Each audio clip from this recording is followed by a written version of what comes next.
Oh, hey, how's it going, everybody? It's me. It's Mr. Comic Crack back with another bit of a quick look at what I read this week. No chat this week, nothing whatsoever. I led you astray in my previous little video. Rasa and Damien were unable to, so hopefully next weekend we'll all be back doing a chat. I haven't read a lot this week. I just wanted to have a quick talk about the things that I did, focusing on a couple of things specifically. I hope you all had a good Father's Day out there. Those of you amongst us who are parents. I think I spoke about this Norse mythology. It was a great first issue. Damn good book.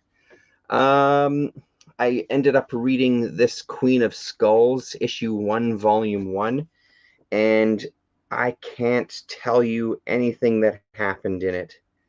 I cannot remember for the life of me.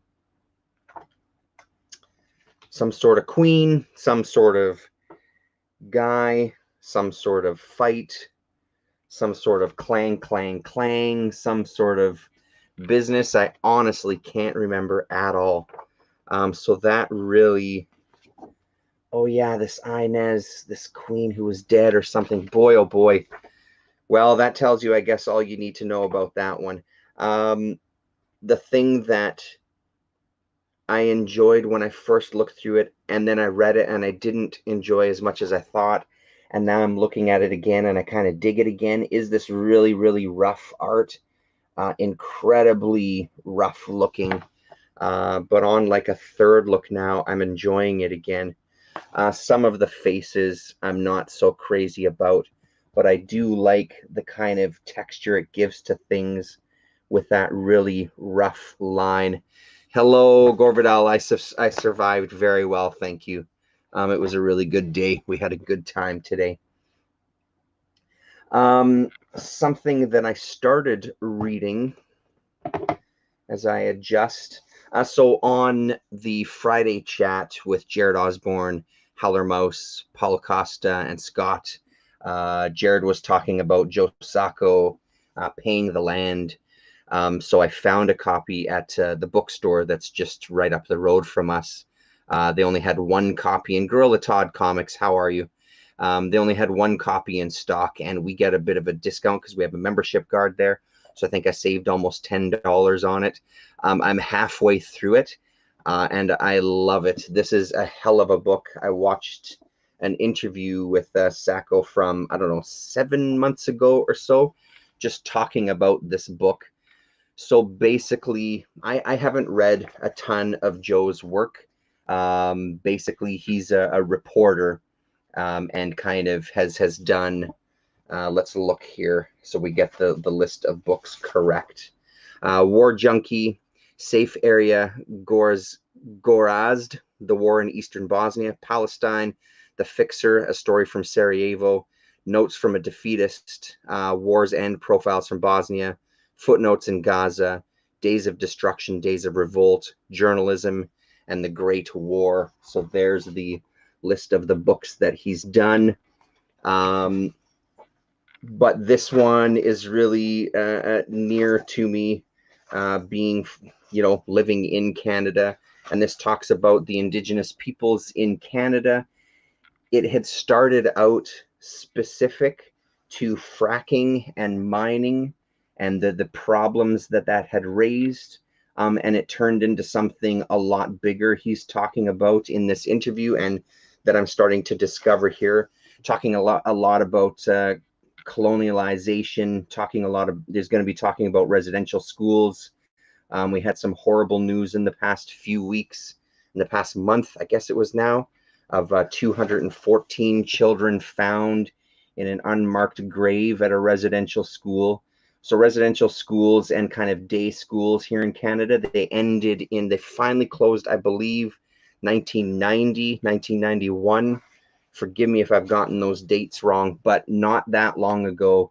So the impact of all of this stuff is still we're still dealing with it, and not in a great way, if you ask me. So the thing that's fascinating about stuff like this is because it's these firsthand accounts and these interviews with people, you're getting this perspective. And one of the things that it didn't surprise me, it was really great to see it in here, is I think part of me just assumed that it would be a mining is bad, fracking is bad, so that was going to be the kind of angle. But when he starts talking about the mining and the fracking industry in chapter number 2, he right away talks to one of the first people he talks to. See if I can find the actual page. And I mean, as you're seeing, let's just talk about the art first. It's phenomenal. And the way that he takes up a page, I think, is gorgeous with some of these, especially when we're not dealing with any panel borders. Let's find, there was a good example just back here. I mean, stuff like this, when you're not dealing with too many panel borders and it's bleeding right to the edge of the page, I thought was really gorgeous. So one of the first guys he talks to isn't on board. He feels that the fracking and mining industry is great for their community. And when you start to think that it's going to be a little bit of a one-sided, not one-sided argument, but a one-note kind of argument, he goes into detail of why he thinks it's good. And our communities need education, so we want to use these people coming into our communities so we can better our communities and we can learn how to kind of exist in this sort of white man's world of how these things get done and infiltrate it and kind of change it from within the inside within. They touch on drug and alcohol use that's hitting some of these communities all across Canada with Indigenous communities, and the just it's incredibly sad. It's incredibly sad what's been going on. You know what I mean? So even in our city here in Winnipeg, like you go out and some of the things you end up seeing are just really heartbreaking and nothing in place. So I feel so far that I'm halfway through, he's really laying out this piece in a really nice way. Everything flows incredibly nice. And as he was saying in the interview, he's like, honestly, the interviews, once the interviews are done, the rest of my job is just putting everything in its place, parsing all this information and laying it out, and then doing the art. And during this book, he sent some preliminary sketches back to these communities to talk to show to some of the people he interviewed, and was corrected on a few things.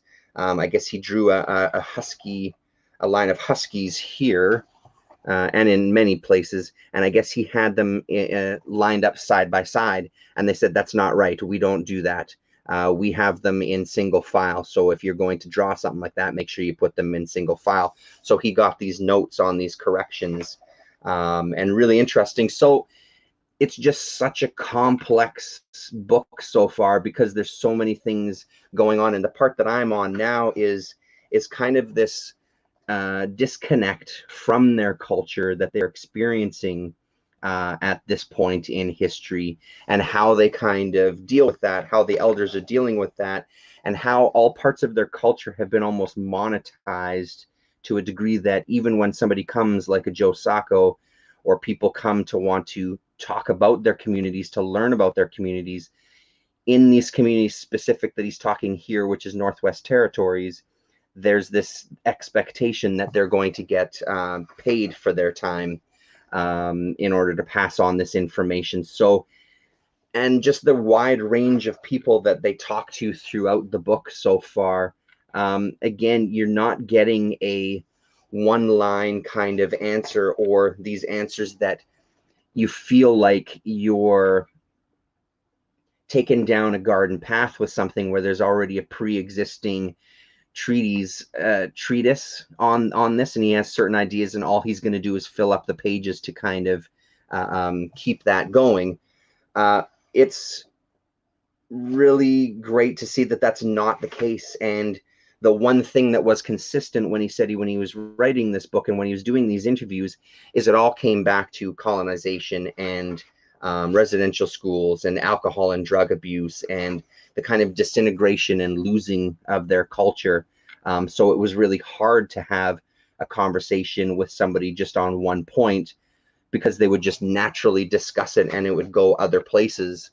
So at this point in the book, we're dealing with some of the Indigenous peoples from these communities getting involved in politics and getting involved in kind of working hand in hand. I wish I could remember her name. She just stepped down, and I believe she was the representative for the NDP party, which would be kind of the more left party up here in Canada. And I can't remember her name, and I apologize for that. I believe she just stepped down. I believe she was the MP for Nunavut, possibly, and she stepped down, and I watched a piece of her resignation speech, or sorry, I apologize. She didn't step down. She announced that she wasn't going to run again. That was a mistake that somebody else made, and I somehow that got stuck in my mind. So she didn't step down. She's going to finish off her term, but she's not running for re-election. And in her kind of speech to the House, she basically said some of the things that are going on in this book, same kind of things like, listen, I thought I could come and do certain things, but it's not welcoming. It's not welcoming. I feel like I haven't really been listened to. The people within these chambers who do have the power to make these changes, they aren't making these changes, and I don't believe that they ever will. I find it difficult to be involved in this kind of system, having to hype myself up every single day, even on the elevator, telling myself that I deserve to be here and this sort of thing. So just the repercussions that this kind of thing is still happening, and the even taking it to its base level of the kind of, not respect isn't the word, but the way that, again, in this book, the Indigenous people in this book have their relationship with land and their feeling about land, just how vastly different it was to kind of the colonizers, our history with land and parsing things up and ownership and things. So it's a fascinating book, and I think even just in this 10 minutes I've been talking about it, it just goes to so many interesting areas, and each one of these chapters could literally be a book on its own. So strongly recommended. It's a really, really fantastic read. Hello, Damien.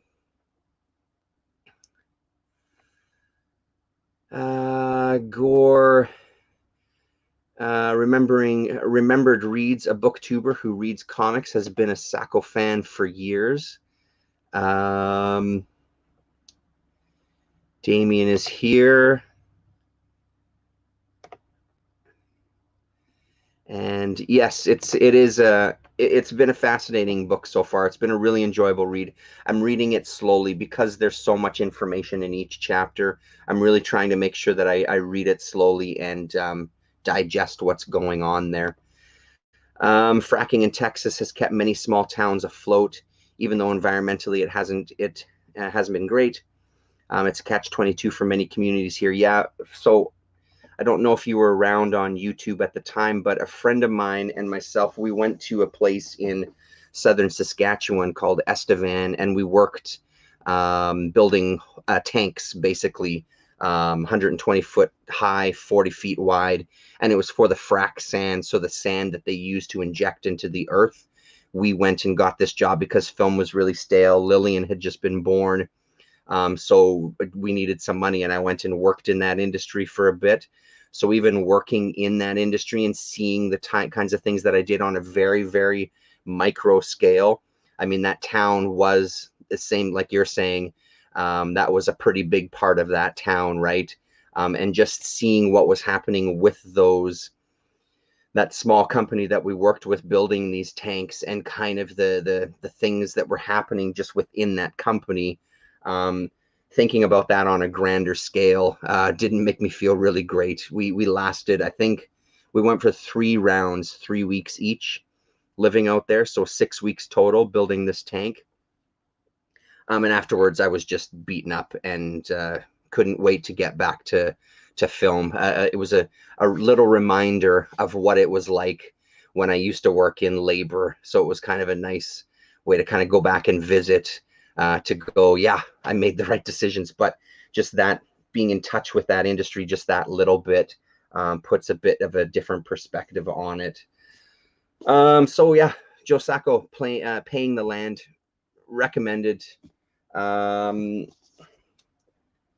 There's the prices, $29.99, $39.99. Yeah, it was funny, Damien, because when I went for the interview, I asked a few questions about it, and the interviewer stopped me. He's like, "So, do you have an issue with fracking?" And I was like, "No, I got no issue." And at the time, I had a minor issue, but I didn't know much about it at the time, so it wasn't enough for me to kind of go whole hog into it. Plus, we also needed the money, and I knew I could get this job. So it was a little bit of that. So I mean, the way they touch on it in here and use that as a springboard, I think is fantastic. What Sacco does. So one of the books that he's put out, if I can just back up, man, my fingers these days. Notes from a Defeatist. I think Notes from a Defeatist is, I think this was a 6-issue series. I have just one of the issues, Yahoo, This Perfect Day. And I believe that Notes from a Defeatist is all of these Yahoo issues, contained into one book. I haven't read this forever. I've had this in my collection for a long, long, long time. So I pulled that out as well, just to have a read of it again. And again, just looking through the pages, flipping through the book. His illustration style is pretty damn incredible. And I mean, the amount of detail in some things, he's another one of those guys that, reading through this Paying the Land, everybody has distinct facial features. We're not doing any kind of cookie cutter, we're just going to fill up the background with a bunch of faces that look pretty similar and all have the same expression. He's really given it. And then this is him drawing himself here. So this is Joe himself here. So I'm looking forward to reading that. And I think this will probably springboard me into a few of his other books, I'm sure.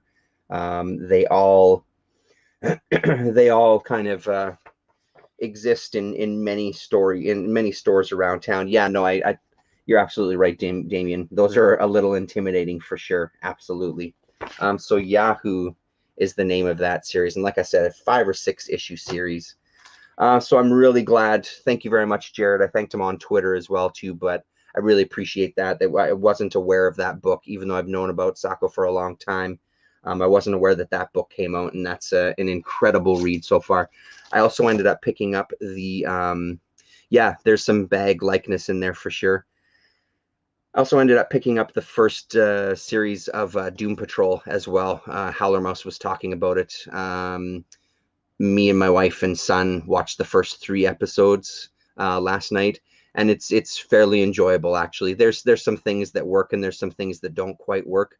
But overall, it's got my interest. It's got all of our interest. We're enjoying it, and it's an interesting experience with my wife watching it, because the superhero and the comic book stuff that we've watched together is maybe a better word.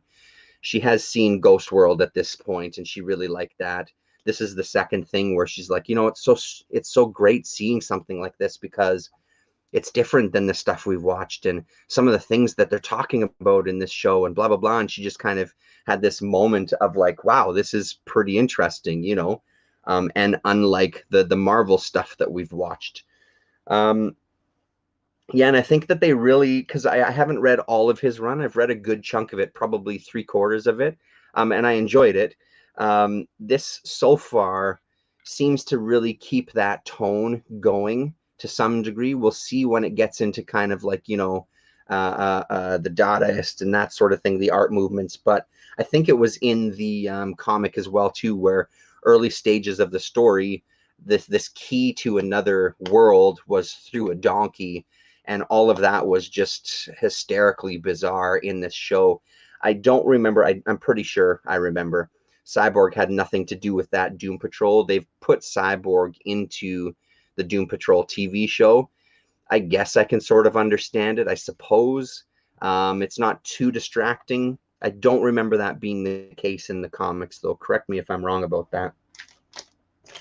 And then the final thing that I'd like to talk about tonight, if I can manage this. One of the last comics I read before I stopped reading comics for many years. Well, it's not a bad way to end it there, Gore. Oh yeah, no, that's it. I did talk about the Gru stuff, so this stuff stays up there. The last thing I wanted to talk about was Charles Forsman's Otama miniseries. So doing mini comics, I think he's up to issue 18 of this now. I have the first 10, and oh my God, is this ever good? This is really, really fantastic stuff. Nice. Woke up this morning reading Rebirth, Supergirl, liked them, but it was lacking. So I thought about Love and Rockets, spent the rest of the morning with Maggie and Hopi, tonight with Valentina. Nice. I don't know much about Forsman. I know that he's created some TV shows or helped write some TV shows based on his comics. I know The Revenger, which I really enjoyed. But this is amazing, absolutely amazing. The way the story unfolds and where it goes, I didn't see it coming. We kind of start issue 1 with our main character and just getting a sense. Yes, I did. I ordered it directly from Forsman. I looked on his Oily Comics. I think you can get it through his Patreon, possibly. So I had ordered it through Oily Comics, and after I read these, I went back to the Oily Comics website to look to see exactly how many issues he had, and maybe I could order some more for him. He didn't have any listed again. I follow him now on Twitter as well, so I may send a message to him just to say, how do I get my hands on the rest of the issues? I'm hoping it's not a thing where you have to go through Patreon. I mean, I would do it if it was reasonable, but I'd like to just get the books, right? So I think the last time I talked about this, we were talking about kind of the Frank Miller look to things, and there's definitely that, but he's also got his own thing going on, and some of the illustration and some of the backgrounds, the blank backgrounds and the proportions of the body and things, they're his own. But what really has worked for me is this story. You think you're getting, there's this guy, he's a boxer, not on any sort of official way, more like underground kind of boxing way, getting all this money, but he's also a criminal. So he's going to meet some people after a fight so he can break into a bank with them. Before he does that, he picks up his nephew, whose mother just died, and he's the uncle, so who hasn't had anything to do with him in his life so far. So it's a new introduction to the boy as well, too, and starts off their relationship. And he hints at a couple of things. I've got to train you. I've got to get you ready. It's never really talked about explicitly. So he goes off to join up with these people to bust into the safe for them that they just can't crack. He's still got the touch. Like, look at this panel here. It's great. Really, really nice stuff. And then all hell ensues, and you get a little taste that something's not quite right. It's not quite superheroes, but it almost feels like Terminator-ish. But you don't quite know what's going on at the end of the first issue. And it takes a couple of issues. Like in the second issue, you get more of a taste of what's going on. And I don't want to spoil it in any way, but it really takes a turn for sci-fi pretty darn quickly. And then we get to a couple of issues where I'm hesitating a little bit. I feel like I shouldn't say. I think that if you're watching this and if you like Forsman, if you know his work. I don't want to say too much because I think part of the way this story evolves over these first 10 issues is what impressed me a lot about it. I didn't think that it would go that direction. It had a tiny bit of a slump because you're reading in these small, actually, I'll show you the rest of the covers, in these small mini comic kind of forms. There's a couple of issues here where things get really minimal storytelling wise, which is completely fine, but it reads a little different when you're reading this small chunk like this. Whereas if it was a collected edition, it might be, you know, a chapter or something and move at a different pace. I'm not quite sure how I feel about that yet. I do still really like the story, and I'm really anxious to see where it goes. Once I finished reading these first 10, like I said, I was kind of jonesing for more. And I believe there's 18. I don't know how many are planned for this, and I don't know if there's going to be a collected edition of this afterwards. But dude, give it a shot if you're interested. I would suggest giving it a shot because that's a goddamn fun book. So I think that might be it for me. Yeah, the covers are amazing. He's got such a unique style. He has his own style. I mean, you can see some references to things for sure, but he's got his own thing going on. And like I said, some of the illustrations, some of the panels are gorgeous, even on that small scale. Like, they're really nice. I'd love to see a collected kind of, you know, just a regular trade paperback kind of size, just to see things at a little bit of a bigger size. Yeah, that's all that I read. Like I said, I haven't read a ton of stuff this week. Just look and see if I missed anything, but I don't think I did. No, that's it. Thanks very much, everybody. Sleepy Reader, Gore Vidal, Gorilla Todd, who was here earlier. Thanks very much for hanging out.